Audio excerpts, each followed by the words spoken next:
Buenas tardes. Ciertamente es un privilegio poder compartir la palabra de Dios una vez más con cada uno de nosotros, con de ustedes y de nosotros también. Ciertamente es bueno. Y digo de nosotros porque cuando estudiamos la palabra para compartirla, aquel que la estudia y aquel que la comparte es el principal beneficiado, pues antes de compartirla, la palabra se hace vida en nosotros y nos confronta en nuestra propia condición. En el día de hoy el Señor nos ha llevado a estudiar unas porciones sumamente interesantes contenidas en el Evangelio de Mateo, capítulo 7, versículos 24 en adelante. Pero previo a entender a qué nos ha llamado el Señor, vamos a revisar cuál es la condición actual de la iglesia desde la perspectiva de la importancia que se le da a la palabra de Dios. Nuestro fundamento, sus palabras. Eso es lo que el Señor nos enseña y eso es lo que anhelamos que el Espíritu Santo impregne en cada uno de ustedes que hoy nos escuchan. Nuestro fundamento, la palabra del Dios viviente.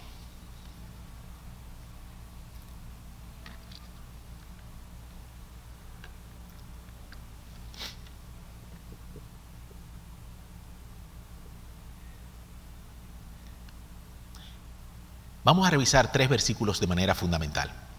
El primero de ellos, 1 de Timoteo 4, del 1 al 3. El próximo, 2 de Timoteo 4, 3 y 4. Y el último, 2 de Tesalonicense, capítulo 2, versículo 3.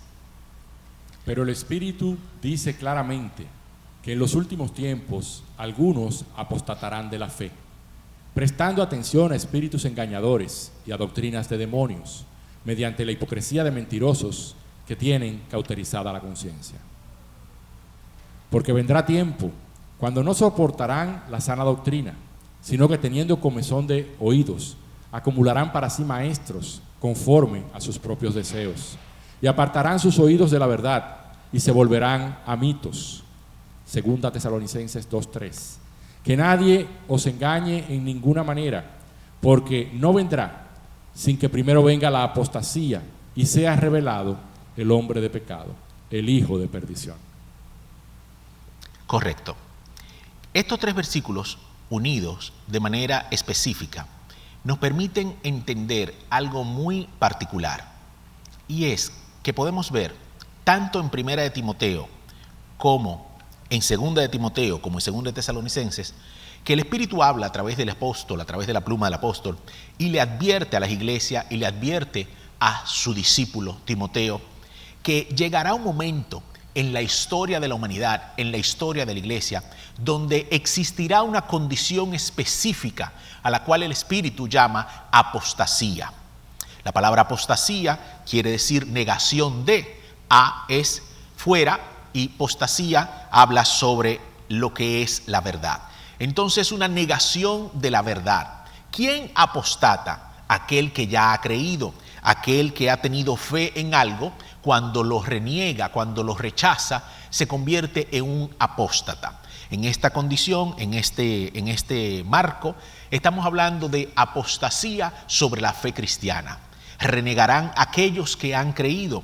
La primera porción que leímos dice que en los últimos tiempos algunos apostatarán de la fe, prestando atención a espíritus engañadores y a doctrinas de demonios. Entonces nos dice cuál es la razón o cuáles son las circunstancias que van a llevar a que la iglesia se mueva en un ambiente de apostasía, a que muchos creyentes caigan en la apostasía, a que muchos creyentes apostaten de la fe. Y nos da 2 elementos. Dice, prestando atención a espíritus engañadores. Es decir, que espíritus inmundos con el propósito firme de engañar al creyente se moverán, inducirán a través de doctrinas de demonios, es decir, enseñanzas específicas que parecen buenas, que parecen sustentadas en la palabra de Dios, pero realmente vienen insufladas por una sabiduría demoníaca. 2 de Timoteo 4 nos dice, porque vendrá tiempo cuando no soportarán la sana doctrina, y esto lo estamos viviendo desde ya hace unos cuantos años. Hay países, hay iglesias donde usted no puede mencionar la palabra pecado. Hay lugares donde te dicen, esa es tu fe, yo vivo mi fe, tú vives tu fe, y si tú estás bien, yo estoy bien. Pero no es ni tu fe ni mi fe, es la fe que revela la palabra de Dios si usted y yo queremos ser verdaderamente cristianos. Si no, seremos cualquier otra cosa. desde ateo, agnóstico, apóstata, todos los A que usted quiera. Pero no seremos cristianos. No podemos ejercer, desarrollar y vivir en un cristianismo conforme a nuestro propio criterio, como dice la palabra. No soportarán la sana doctrina, sino que teniendo comezón de oír, es decir, un deseo profundo de escuchar, pero van a querer escuchar maestros conforme a sus propios deseos. Yo escucho lo que quiero oír. Yo quiero escuchar lo que me deleita, lo que me conviene, lo que me autoriza a vivir como yo quiero. Pero de eso no se trata. Y lo vamos a ver más adelante. Y el tercer versículo que compartimos dice que nadie os engañe de ninguna manera, porque no vendrá sin que primero venga la apostasía y se revele el hombre de pecado, el hijo de perdición. Y está hablando del tiempo final de la iglesia, está hablando de un último gobierno, que es otro tema, pero previo a eso dice que una de las señales fundamentales para que podamos ver y entender el tiempo que vivimos y la cercanía del regreso de Cristo es la apostasía.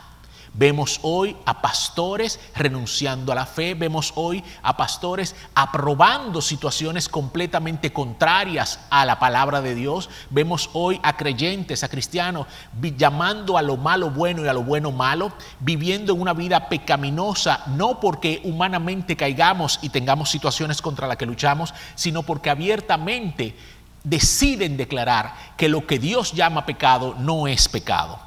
¿Qué es esto sino más que apostasía flagrante en la iglesia de Cristo? Entonces,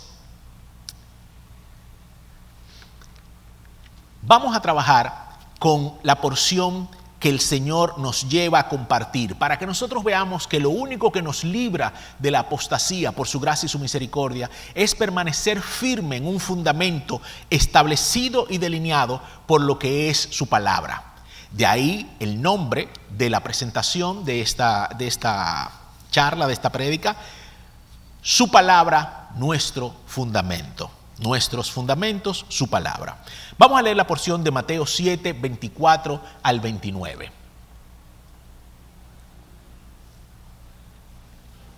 Cualquiera, pues, que me oye estas palabras y las hace, le compararé a un hombre prudente, sabio, que edificó su casa sobre la roca. Descendió lluvia y vinieron ríos y soplaron vientos y golpearon contra aquella casa y no cayó, porque estaba fundada sobre la roca.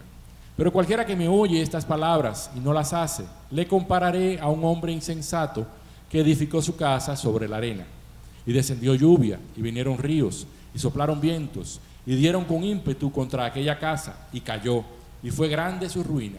Y cuando terminó Jesús estas palabras, la gente se admiraba de su doctrina, porque les enseñaba como quien tiene autoridad y no como los escribas. Ciertamente esta porción de los dos cimientos es una porción muy conocida.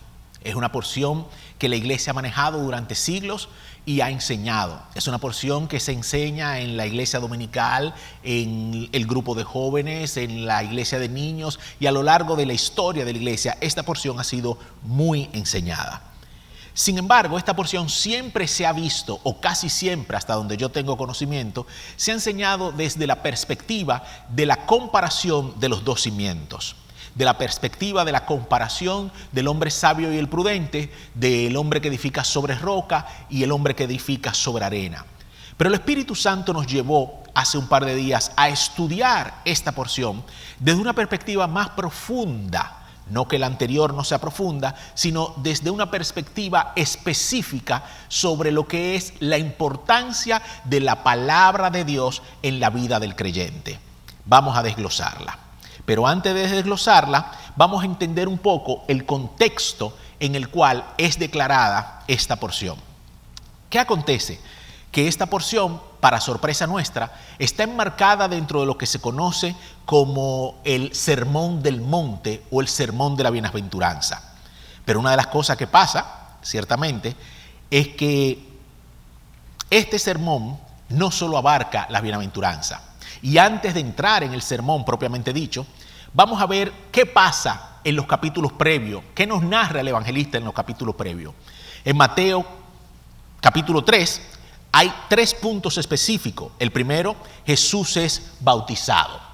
El segundo, Jesús es declarado su Hijo amado. En medio del bautizo dice que se escuchó una voz del cielo en la cual se decía: este es mi Hijo amado en el que tengo complacencia. Fue una voz pública, fue una voz que se escuchó, fue una voz que donde los que no tenían el discernimiento claro entendían que era un trueno, pero se escuchó. Era el Padre, el Dios eterno, el Dios altísimo, declarando sobre la persona de Jesucristo que Él era su Hijo amado y, en segundo lugar, era aquel en el que tenía complacencia.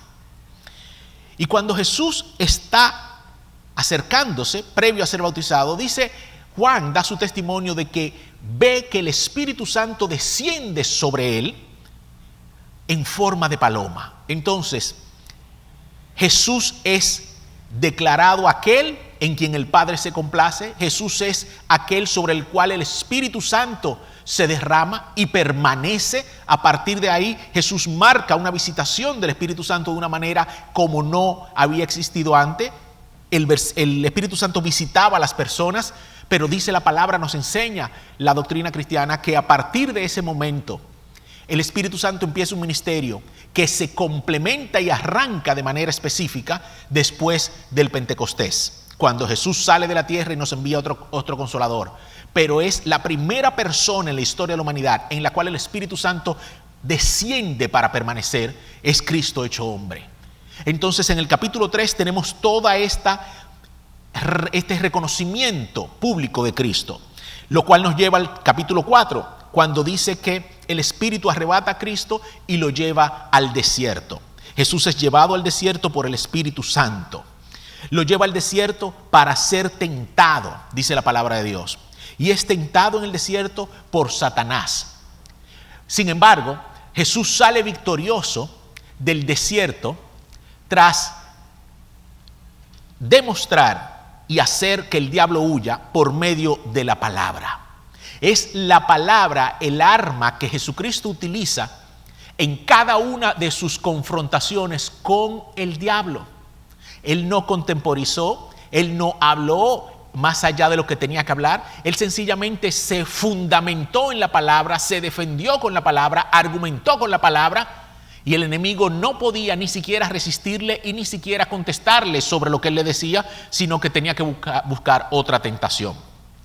Asimismo vemos en el capítulo 4 que, habiendo salido victorioso, vienen los ángeles y le sirven. Espíritu Santo, reconocido públicamente, bautizado, llevado al desierto, probado, defendido con la palabra, vienen los ángeles y le sirven en victoria. Pero el mismo capítulo 4 sigue diciendo más adelante que Jesús, dejando Nazaret, viene a habitar a Capernaum. Y en ese momento comienza un proceso de cumplimientos proféticos ya de Cristo adulto, porque cumple la profecía de Isaías sobre la tierra de Zabulón y de Neftalí. Y para mí fue impresionante ver cómo el Espíritu Santo lleva a Isaías a decir tierra de Zabulón, tierra de Neftalí, Galilea de los gentiles. Y esa profecía fue escrita 850 años antes de Jesucristo, en un momento que la palabra Galilea, la concepción territorial de Galilea, no existía. O sea, es impresionante cómo la palabra de Dios llama las cosas que no son como si fuesen. Y más aún, en un momento en que el concepto gentil todavía no existía en la cultura judía. En el momento que Isaías da sus profecías, está el reino del norte y el reino del sur, Judea e Israel. ¿Son israelitas o no son israelitas? ¿Son filisteos? Pero la concepción de Galilea y la concepción de gentil no existían en la cultura judía en ese momento. Es impresionante cómo Dios habla de lo que ha de venir desde tiempos postreros. Entonces, dice también el capítulo 4 que Jesús comienza a predicar y a decir: arrepentíos porque el reino de los cielos se ha acercado.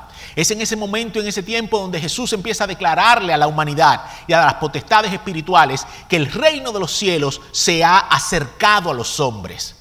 Por eso es que sabemos que todo lo que Dios tenía que hacer para que el hombre se acercara a Él y fuera redimido, Dios lo hizo. Dios acercó el reino de los cielos por medio de Jesucristo a la humanidad. Por eso es que el Salmo dice el necio en su corazón, no hay Dios. Porque es que el hombre no se acerca a Dios sencillamente porque no quiere. Porque todo lo que Dios tenía que hacer en su amor para reconciliar a la humanidad consigo mismo, Dios lo hizo. Y Jesús comienza su evangelio diciendo, arrepentíos. Ese es el primer elemento del creyente, ese es el primer elemento de la humanidad. El ser humano tiene que arrepentirse, partiendo de que el reino de los cielos ya se ha acercado. Entonces, en ese mismo tiempo, Jesús escoge a varios de sus discípulos y de ellos varios de los que llegarán a ser apóstoles. Entonces dice el versículo 23 del capítulo 4, Jesús inicia su ministerio enseñando en las sinagogas, predicando el evangelio del reino y sanando toda enfermedad y toda dolencia. Y esos tres elementos son los tres elementos que deberían marcar la vida de todo discípulo. Enseñar en las sinagogas, hoy en día es enseñar en la iglesia, como lo estamos haciendo nosotros, predicar el evangelio del reino en todo lugar y orar para que Dios traiga sanidad física y espiritual a todo enfermo o a todo doliente. Porque Dios vino a dar vida y vida en abundancia.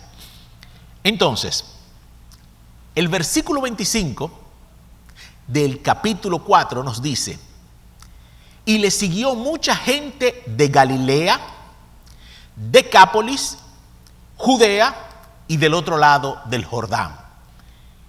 Este es Judea y todas estas son provincias alrededor de Jerusalén, alrededor del río Jordán.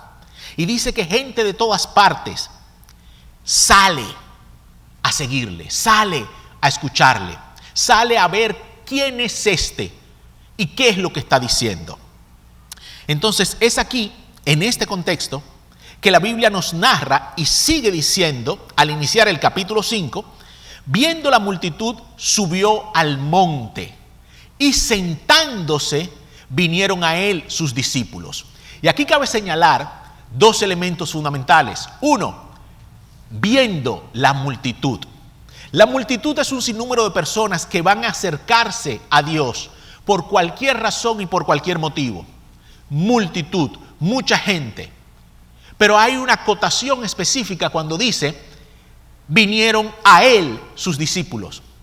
Sus discípulos, aunque estén mezclados entre la multitud y aunque puedan ser parte de la multitud, tienen una diferenciación y es que venimos a él, nos acercamos a él, queremos estar cerca de él, queremos escucharle bien, no queremos que nos cuenten, queremos que la palabra de Dios sea realmente llenando nuestro corazón, nuestro intelecto y nuestras vidas.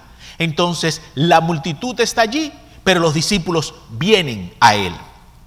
Y abriendo su boca les enseñaba diciendo, y aquí comienza el discurso o el sermón que termina en el capítulo 7, versículo 29. O sea, que no es solamente el sermón de las bienaventuranzas, sino que todo ese discurso tiene 3 capítulos en el Evangelio de Mateo. Comienza en el capítulo 5, versículo 1 y termina en el capítulo 7, versículo 29. Es decir, que todo lo que allí es dicho, todo lo que es contenido, cae dentro de esta declaración. Cualquiera que me oye estas palabras y las hace, es decir, el que oye mis palabras y las pone por obra, lo compararé a un hombre prudente y a un hombre sabio, en otras traducciones, que edificó su casa sobre la roca. Entonces, veamos, vamos a analizar el texto partiendo de ese análisis previo. El versículo 24 nos dice, cualquiera pues que me oye estas palabras y las hace. Está hablando de 2 acciones específicas, escuchar y hacer, es decir, poner por obra las palabras que han sido escuchadas. Pero, ¿qué es lo que se va a escuchar? Ya dijimos, estas palabras, todo lo que Cristo ha dicho en este sermón, capítulo 5, capítulo 6 y capítulo 7. El que me escucha este discurso, el que me escucha este sermón, el que me escucha estas palabras y las pone por obra. Entonces vamos a ver ahorita, desglosando el sermón, qué es todo lo que hay que poner por obra. que es todo lo que debemos escuchar y que es todo aquello a lo que el Señor lo llama la roca. Es ese compendio doctrinal, es ese bloque de enseñanza a lo que Cristo dice: si tú lo escuchas y lo pones por obra, te consideraré un hombre sabio que has edificado sobre la roca. No es que el hombre cavó y encontró una roca de fundamento, es que el fundamento de esa casa eran las palabras que Cristo acababa de revelar. Si tú la escuchas y las pones por obra, cavaste y fundamentaste sobre la roca. Eso es lo que dice ese versículo. Y sigue diciendo: descendió lluvia y vinieron ríos y soplaron vientos y golpearon contra aquella casa y no cayó porque estaba fundamentada en la roca. ¿Qué nos revela el Señor? Que en el mundo tendremos aflicción, pero que confiemos porque Él ha vencido al mundo. Pero ¿cuál es nuestra seguridad? ¿Cuál es nuestra fortaleza? Es haber escuchado sus palabras y haberlas puesto por obra, porque es eso lo que nos lleva a haber edificado sobre la roca. Y cuando nos habla de edificar casa, nos está haciendo un paralelismo, un símil de todo lo que es nuestra vida y de todo lo que es nuestro ser. Entonces dice que descendió lluvia, que vinieron ríos, que soplaron vientos y golpearon fuerte contra aquella casa. Mi querido hermano, mi querido amigo que nos escuchas en esta tarde, las tormentas llegarán, los ríos descenderán, la lluvia caerá, los vientos vendrán y soplarán y golpearán fuerte contra nuestras vidas. Una muerte repentina, una enfermedad, una quiebra, un golpe, un abuso, una blasfemia, una narrativa contraria, una discriminación, una murmuración contra nosotros. Cualquier situación va a llegar a nuestras vidas. Pero hay una diferencia de cómo usted enfrenta esa tormenta. Si su vida está fundamentada en la roca o no lo está. Si no lo está, habrá gran ruina. Si lo está, su casa, su vida prevalecerá, porque usted se ha detenido, usted ha venido a Él como sus discípulos y ha escuchado sus palabras y las ha puesto por obra. Entonces,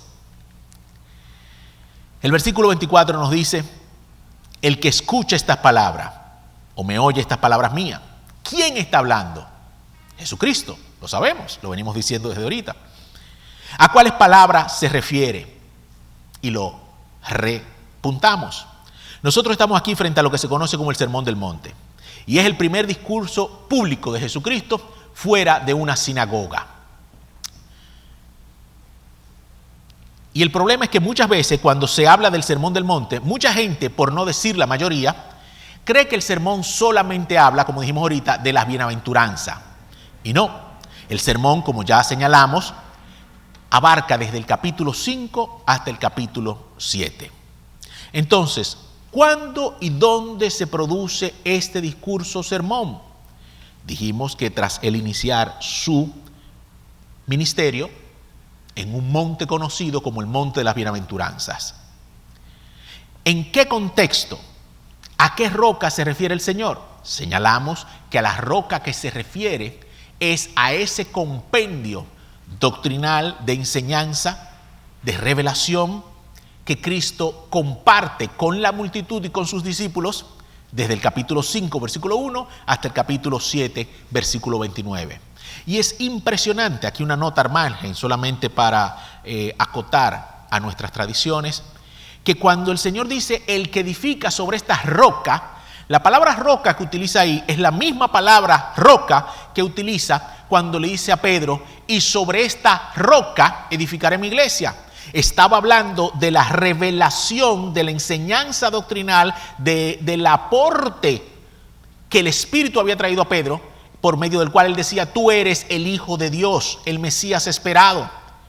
Sobre esa verdad, esa roca, esa palabra, porque venía de Dios y no de Pedro, era una roca. Esa declaración era una roca. Y es exactamente la misma palabra a la que Jesucristo se refiere y utiliza cuando dice el que edifica su casa sobre la roca.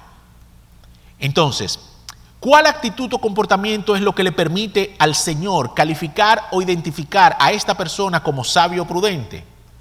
2. Escuchar sus palabras. Él dice mis palabras, las palabras mías. Escuchar sus palabras y ponerlas por obra. Si nosotros escuchamos la palabra y no la ponemos por obra, no seremos considerados ni sabios ni prudentes por el Señor. Y si nosotros no escuchamos la palabra y arrancamos a poner por obra lo que creemos que entendimos, nos irá peor todavía. ¿Cuál fue la acción que realizó esta persona, según nos narra el Señor? Edificar su casa sobre las enseñanzas de Jesucristo. ¿Cuál es la importancia teológica de este discurso o sermón más allá de las bienaventuranzas? Nosotros vamos a ver a qué se refiere con estas palabras. Y esto nos va a llevar a entender la importancia teológica que tiene, la importancia para conocer más a Dios y conocer más nuestro llamamiento como cristianos. Vamos a desglosarlo. ¿Cuáles son estas palabras o qué contiene este discurso al cual Cristo llama estas palabras? ¿Y cuál es la importancia, preguntamos una vez más, que teológicamente tienen esta palabra, al punto tal de que Jesús llega a decir que llama sabio prudente al que las hace o pone en práctica, y este bloque de palabras al que Jesús llama roca? El contenido del Sermón del Monte está aquí, claramente. Nosotros vemos que habla de las bienaventuranzas, da un desglose de las bienaventuranzas, habla de la sal de la tierra, la luz del mundo, Jesús y la ley, la ira y el adulterio, el divorcio, los fundamentos y la limosna, Jesús y la oración, el amor a los enemigos, Jesús y el ayuno, tesoros en los cielos, la lámpara del cuerpo, Dios y las riquezas, el afán y la ansiedad, el juzgar a los demás, la oración y la regla de oro, la puerta estrecha, por sus frutos los conoceréis, nunca os conocí, y los 12 miento. Todo el sermón del monte, todo el sermón de las bienaventuranzas abarca todo este contenido que muchas veces, y es bueno, lo estudiamos y lo desglosamos por porción o por tema. Sin embargo, Jesucristo está diciendo estas palabras, este bloque de enseñanza es lo que tú necesitas escuchar y poner en práctica para edificar tu casa sobre la roca. Y lo precioso es que cuando tomamos este contenido y lo desglosamos y lo calificamos, nos damos cuenta que el Sermón del Monte tiene 4 grandes bloques que vamos a ver en la próxima lámina. La división del sermón. Este sermón se divide en 4 grandes bloques. El primer gran bloque que tenemos es nuestra nueva naturaleza. El Señor habla allí de las bienaventuranzas y nos dice que bienaventurado es el manso de espíritu, el pobre de espíritu, el misericordioso, el compasivo, el que llora, el que tiene sed de justicia. Nos habla de una naturaleza nueva que no tenemos antes de venir a Cristo, o que ni siquiera vislumbramos como para perseguirla y alcanzarla antes de venir a Cristo. Y en esa nueva naturaleza nos llama la sal de la tierra y la luz del mundo.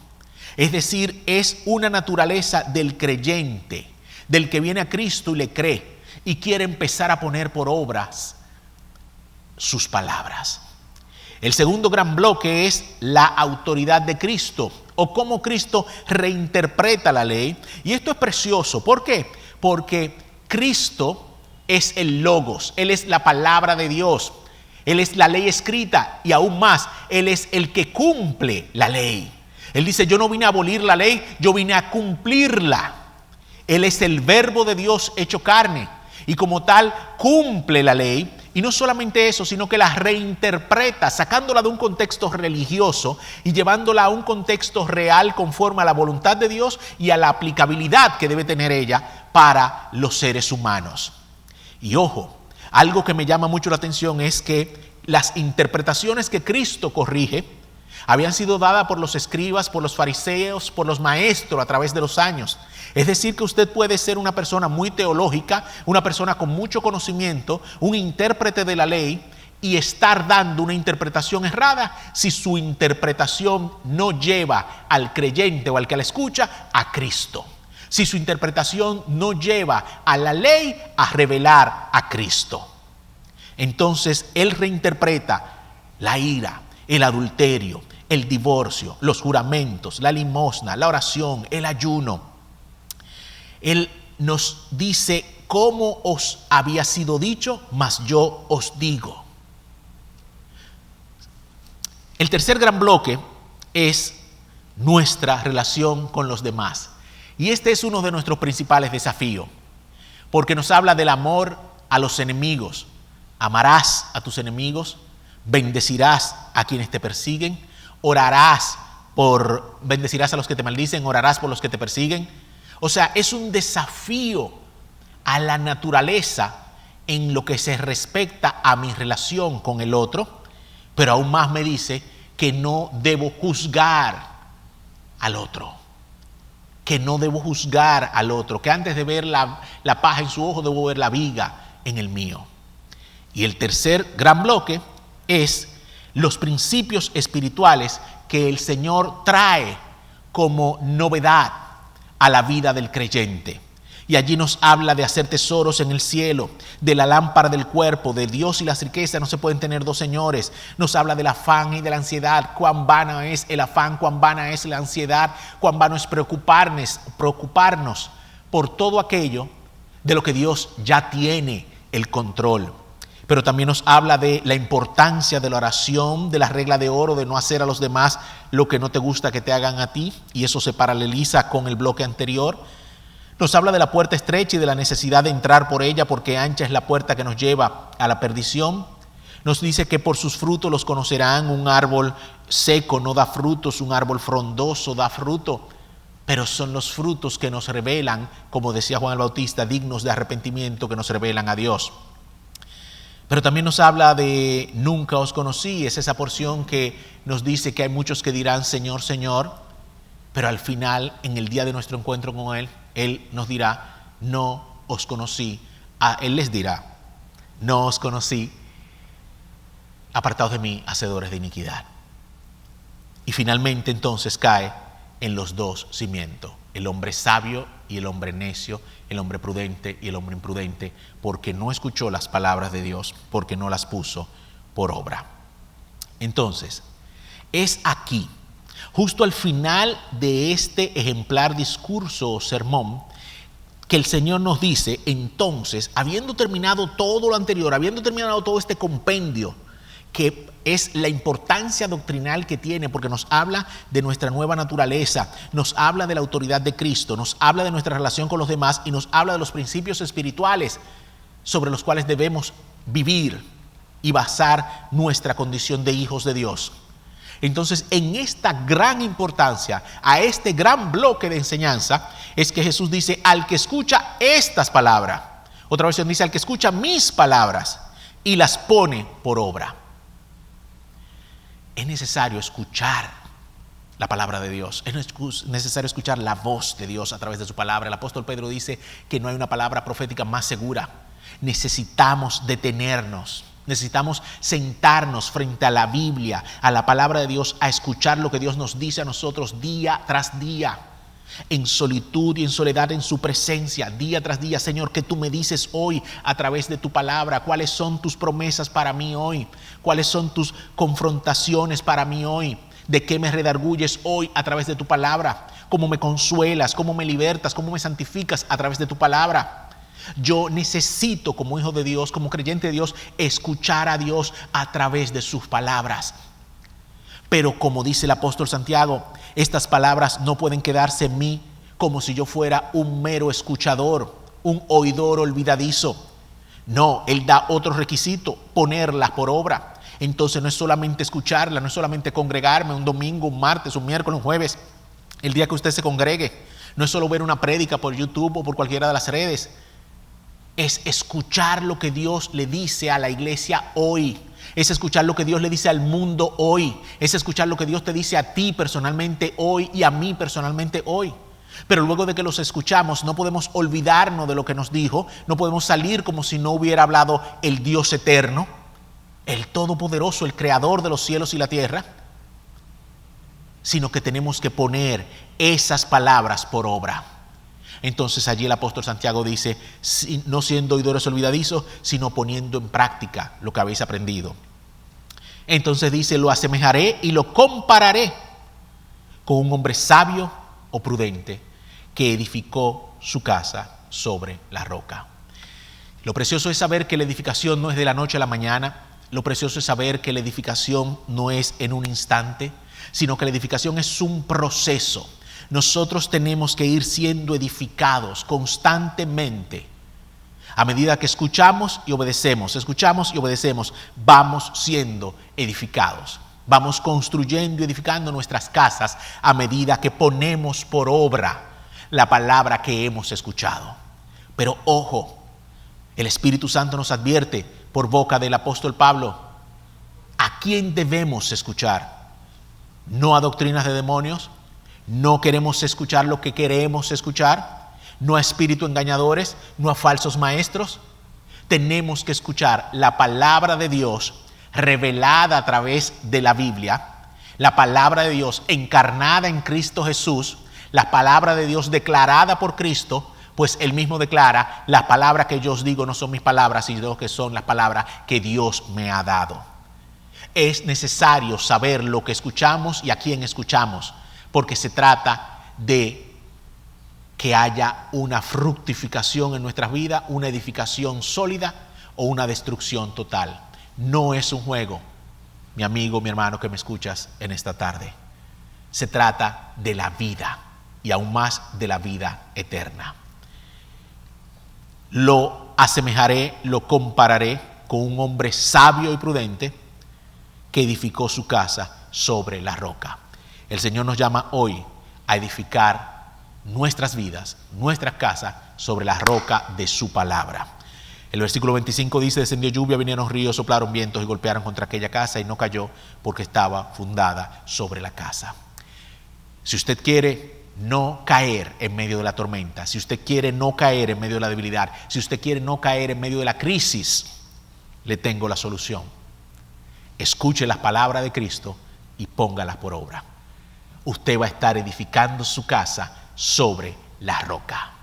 Las tormentas vendrán, las crisis vendrán, pero su casa y mi casa prevalecerán porque habremos construido nuestras vidas, nuestras casas, nuestras familias, nuestros hogares, nuestro negocio, nuestro ministerio sobre la roca de su palabra. ¿Cuáles características atribuye Jesús a sus propias palabras? Rápidamente. Vamos a ver 5 características. La primera en Mateo 24:35 dice, el cielo y la tierra pasarán, pero mis palabras no pasarán. Eso nos revela que la palabra de Dios es eterna, no pasará. Todo lo que usted ve dejará de ser. Las potencias de los cielos serán conmovidas, dice el apóstol Pedro, pero su palabra no pasará. Juan 6:13 dice, y el espíritu es el que da vida, la carne para nada aprovecha. Las palabras que yo os he hablado son espíritu y son vida. La palabra de Dios es eterna, la palabra de Dios es espíritu, son espíritu, y las palabras de Dios son vida. Son vivas en sí mismas y son vida, producen vida en el que la escucha y las pone por obra. Juan 15:3 nos dice, ya vosotros estáis limpios por la palabra que os he hablado. La palabra no solo es eterna, no solo es espíritu, no solo son vida, sino que su palabra nos limpia. Cuando usted se expone al espejo de la palabra de Dios, cuando usted se presenta frente a la palabra de Dios, a solas en su habitación, en grupo con un par de hermanos estudiando, en la congregación, escuchando una prédica, cuando usted se deja confrontar por la palabra de Dios, la palabra de Dios nos limpia. Juan 17:17 dice, santifícalos en tu verdad, tu palabra es verdad. Su palabra no solo nos limpia, sino que su palabra también nos santifica. Produce en nosotros ese proceso de santificación que nos lleva a ser santificados para poder estar en la presencia de Dios. Juan 5:39 nos dice, y esto es impresionantemente revelador, es Jesús que le está hablando a los judíos y le dice, escudriñad las escrituras, porque a vosotros os parece que en ellas tenéis la vida eterna. Ellos tenían un concepto claro, en la palabra está la vida eterna, pero Cristo le añade algo aún más profundo, reinterpretando el concepto que ellos tenían, y les dice, y ellas, la palabra de Dios, ellas, ese compendio de revelaciones, son las que dan testimonio de mí. Wow. Ellas son, quiere decir, ninguna otra cosa es. Lo que nos enseña Cristo no es un libro escrito por Juan Pérez en el siglo XIII. Lo que nos enseña Cristo no es una interpretación aparente o supuestamente mesiánica que hoy tuvo Juan Pérez. Lo que nos revela a Cristo es la palabra de Dios. No solamente nos lo revela, sino que nos da testimonio de Él y nos dice quién es, cómo es, qué requiere de nosotros y qué necesitamos para poder disfrutar de nuestra condición de hijo y de su condición de padre. Su palabra es eterna, sus palabras son espíritu, sus palabras son vida, sus palabras nos limpian, sus palabras nos santifican y su palabra nos revela, nos lleva a Cristo. 2 ejemplos más en el Antiguo y el Nuevo Testamento, y con esto casi terminamos. El Salmo 119, que es una oda a la palabra de Dios, es un poema a la palabra de Dios, es una tesis sobre la palabra de Dios. Nos dice en su versículo 105, lámpara a mis pies es tu palabra y lumbrera a mi camino. Y con esto nos enseña que su palabra alumbra nuestro caminar en nuestras vidas y su palabra nos guía y nos da dirección. Dirección hacia lo bueno, dirección hacia lo puro, dirección hacia lo perfecto, dirección hacia lo excelente, dirección hacia el carácter de Cristo, dirección hacia la voluntad perfecta de Dios para mi vida. Nos guía y nos da dirección. Y en el Nuevo Testamento, el Espíritu de Dios nos dice, por boca del autor de Hebreos, capítulo 4, versículo 12, porque la palabra de Dios es viva y es eficaz y es más cortante que toda espada de 2 filos. Y penetra hasta partir el alma y el espíritu, las coyunturas y los tuétanos, y discierne los pensamientos y las intercesiones y las intenciones del corazón. La palabra de Dios nos revela en el Nuevo Testamento que es viva y nos sigue revelando que es eficaz, que es más cortante que una espada de 2 filos, que penetra y separa el alma y el espíritu. La palabra de Dios nos revela claramente que hay alma y que hay espíritu, que no es lo mismo. Y el cuerpo sabemos que está porque sabemos que estamos vivos. Cuerpo, alma y espíritu, las partes del ser. Entonces separa el alma y el espíritu. Allí la palabra penetra hasta lo más profundo del ser y discierne los pensamientos y las intenciones del corazón.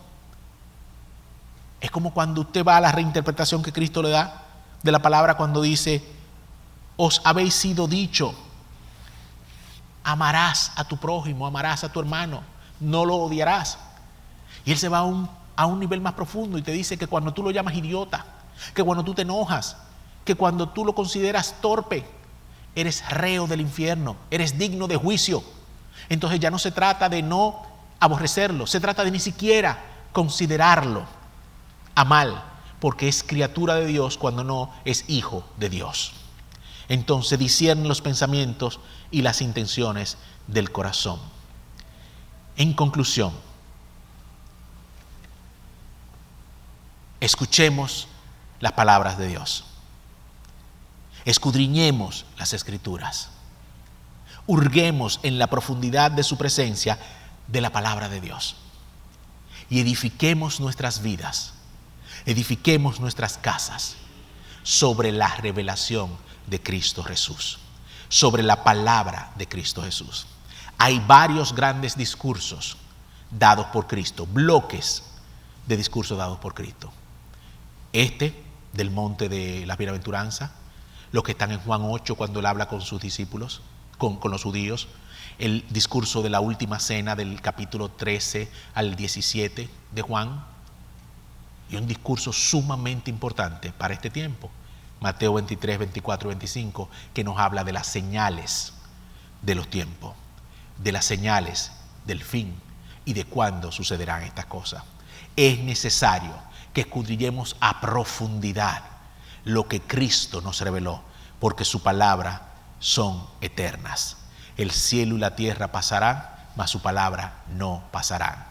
Edificar nuestras vidas, edificar nuestras casas, edificar nuestra existencia sobre la roca de su palabra es lo que nos lleva a ser considerados por el Dios altísimo y eterno y soberano, por nuestro Padre de amor, como hombres o mujeres sabios y prudentes. Que Dios le bendiga y que su Espíritu insufle en cada uno de nosotros amor por su palabra, para que no seamos solamente oidores olvidadizos, sino hacedores de ella. Permítame orar. Padre, en el nombre de Jesús, bendecimos tu nombre y te damos gracias por tu palabra, porque tenemos en ella la revelación profética más segura. Gracias, Señor, porque no pasa, no perece, porque tu palabra es eterna, porque tu palabra es vida y es espíritu, y tu palabra nos limpia y nos santifica. Gracias, Señor. Oro pidiéndote que tú nos des amor por tu palabra, hambre por tu palabra, anhelo de tu palabra, que tú nos des sabiduría de lo alto, porque tú no niegas sabiduría al que lo pide, sino que tú nos concedas sabiduría para escudriñar tu palabra y deleitarnos en ella. Que sea miel a nuestros labios.